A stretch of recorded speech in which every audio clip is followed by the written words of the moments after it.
आणि जेव्हा मला हे कळू लागलं की बाबा नाही, आता जर्नलिझममध्ये ते प्रामाणिकता राहिलेली नाही आहे, तर मी सोडून दिलं. मला करायचंच नाही होतं. आणि मला खऱ्या अर्थाने सांगायचे असेल तर मी सिम्बायसिस इन्स्टिट्यूटला जाणार होते मुलांना शिकायला ॲज अ लेक्चरर.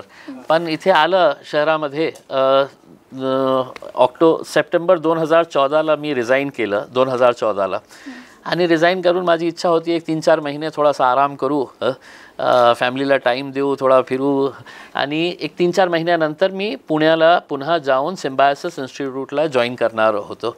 कारण तिकडची जे डायरेक्टर आहे विद्या रोडेकर, ते मला सांगायची की तुम्ही गेस्ट लेक्चर्स कमीत कमी घ्या करके. तर मी म्हटलं की आता चला, खूप झाला 24 वर्षाची पत्रकारिता, आता मुलांना जाऊ. इथे आल्यानंतर सगळं राजनीती आणि सगळ्या शहराचे जितके चोर डाकू लुच्चे लफंगे होते ना, ते सगळे लाईनमध्ये उभे होते की आम्हाला तिकीट पाहिजे करके.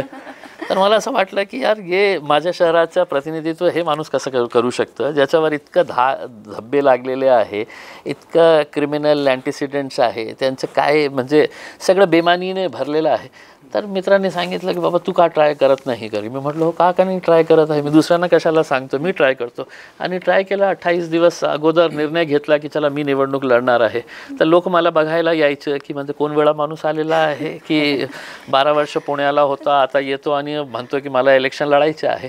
पण लोकांना एक चेंज पाहिजे होता आणि त्या चेंजप्रमाणे त्यानं मला निवडून दिली. 2019मध्ये जेव्हा सगळं जग सांगायचं की नाही, हे खासदार कधी निवडून येऊ शकत नाही, निवडून आलं. आणि यावेळी जेव्हा पराभव झाला, तर प्रामाणिकपणे इलेक्शन झालं असतं तर मी पराभव झालंच नसतं. पण आपल्याला माहीत आहे आज पैशाच्या जोरावर काय काय सुरू आहे, त्या अनुषंगाने पराभव झालं. तर तसं नाही आहे, असं नाही आहे की पराभव झाल्यानंतर मतलब संपलेला आहे. उसमें गिरे है फिर उठेंगे फिर लढेंगे.